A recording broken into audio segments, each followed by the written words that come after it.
Hey guys, let's get more news about Lakers, but first, don't forget to subscribe and leave your like. Lakers add Dalton Knecht with number 17 pick in 2024 NBA Draft.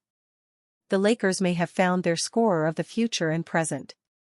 On a pivotal night in Brooklyn, the Los Angeles Lakers chose a player for both their present and future by selecting Tennessee scorer Dalton Knecht with the 17th overall pick in the first round of the 2024 NBA Draft on Wednesday night. Ahead of the draft, there were many questions on whether or not the Lakers would actually make the selection or include the pick in a pre-draft trade with another team.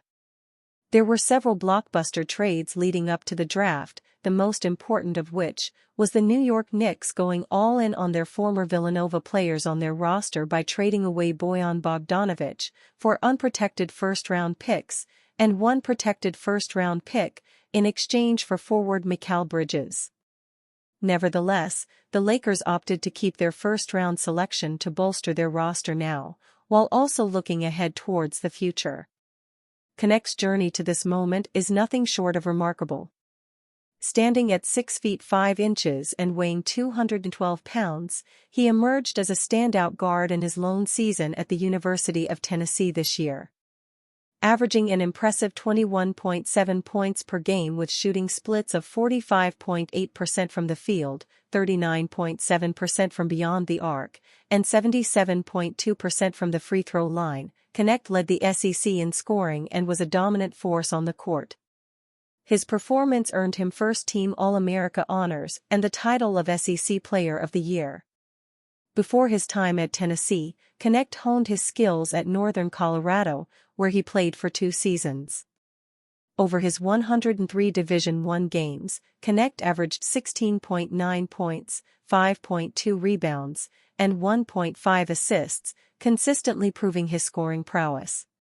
He scored in double figures in 75 of those games, including 38 with 20 or more points, 11 with 30 or more, and one memorable 40-point performance. Knecht's early years were spent at Northeastern Junior College in Colorado, following his graduation from Prairie View High School in Henderson, Colorado. From overlooked high school talent to college standout, his winding path to stardom speaks volumes about his resilience and determination. Rob Pelinka, the Lakers' vice president of basketball operations and general manager, expressed his excitement about Knecht's selection in a statement released by the team. NBA Draft: France's Zachary Rizicher, Alex Sarr go 1-2 to Hawks, Wizards. First, Victor Wembanyama, now Zachary Rizicher. These days, American college players have to wait their turn in the NBA Draft. It's someone else's time at the top. Vive la France! The Atlanta Hawks took Rizicher with the number 1 pick on Wednesday night, and France landed 3 players in the top 6 in a historic night for the country. That's amazing, Rizicher said. We try to represent our country and so, glad to be a part of it. You know there is more players coming in. Rizicher doesn't come with the enormous height or hype of Wembanyama, the towering center who went to San Antonio last year and went on to win the Rookie of the Year award. But the Hawks saw him as the best choice in what has been viewed as a draft absent of elite talent.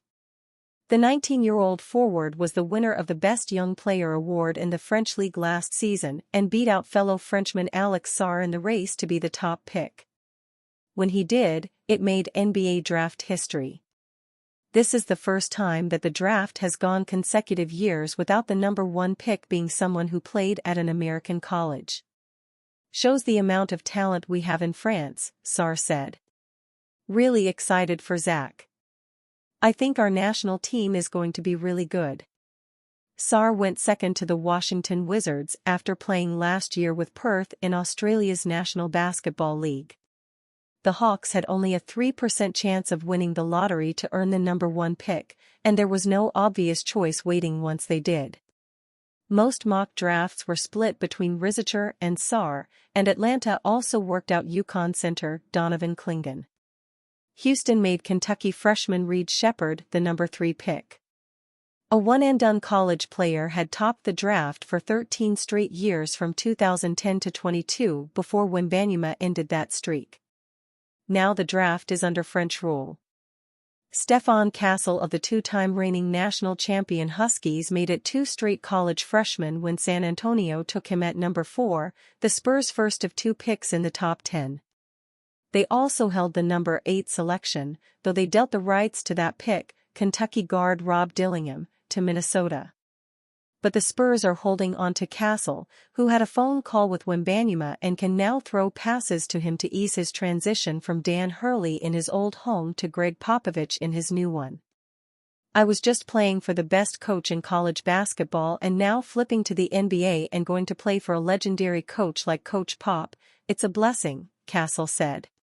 The Detroit Pistons took Ron Holland of the G League Ignite with the 5th pick before the Hornets took Tidjane Salon, who played last year for Cholet Basket in France. "I think the basketball in France is improved, that's why we are here in this draft," Salouin said. Klingon, who won titles in both seasons in stores, finally went to Portland at number 7. The draft moved to a 2-night format this year, with the first round being held as usual at Barclays Center in Brooklyn and the second round to be held Thursday at ESPN's Seaport District Studios.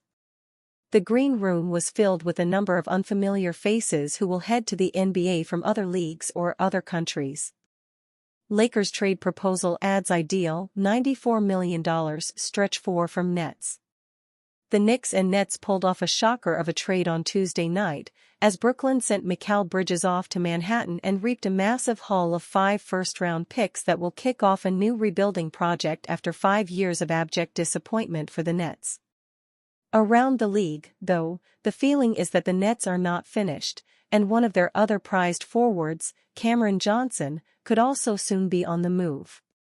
The Lakers should take note. Jhonson is not the big-time star name many in LA seem to want to join the purple and gold, but he is exactly the kind of player the Lakers actually need. He is a multifaceted forward who can shoot, and as the Lakers weigh what kind of team they'll bring to the floor next year, that is the skill set they badly need. The Nets, of course, want to gather up as many first-round picks as possible, and the question for the Lakers is whether they'd be able to satisfy Brooklyn's desire to acquire assets in a trade for Jhonson.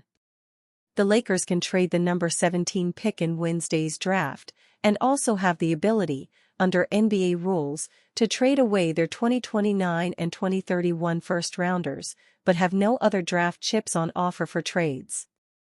With that in mind, the Lakers could offer the Nets a pair of veterans who did not play much last year, but who could rebuild significant value if they get back on the floor next season, point guard Gabe Vincent and big man Jared Vanderbilt. Add the Lakers' 2031 pick, and that would be a starting point for a Jhonson deal with the Nets. It is doubtful that other teams will offer multiple picks for Jhonson, who struggled at times last year and has not been able to stay healthy. Jhonson has played just 100 games in the last 2 seasons. But there will be suitors for him in the coming days, as teams like Chicago and Houston look for forwards who can shoot. If the Nets need a young player in the package, the Lakers could give up last year's first-rounder, point guard Jalen Hood-Schifino. Increasingly, the Lakers seem more likely to pursue a role player this offseason than a major star, as they hope to keep their draft picks in place. "I can't see them getting 2 first-rounders for Jhonson," one NBA executive told Heavy Sports. "I can see them asking for 2 first-rounders, but not getting them. He is a good player, he is a stretch 4, and those are hard to find. Not real big, 6'8", but he is a good defender, can switch a lot, and really, a good third option who can stretch the floor for you. That is the ideal role player for a lot of teams. There is going to be a market for him." And you, fan? What do you think of the situation of Cam Jhonson? Leave your opinion in the comments.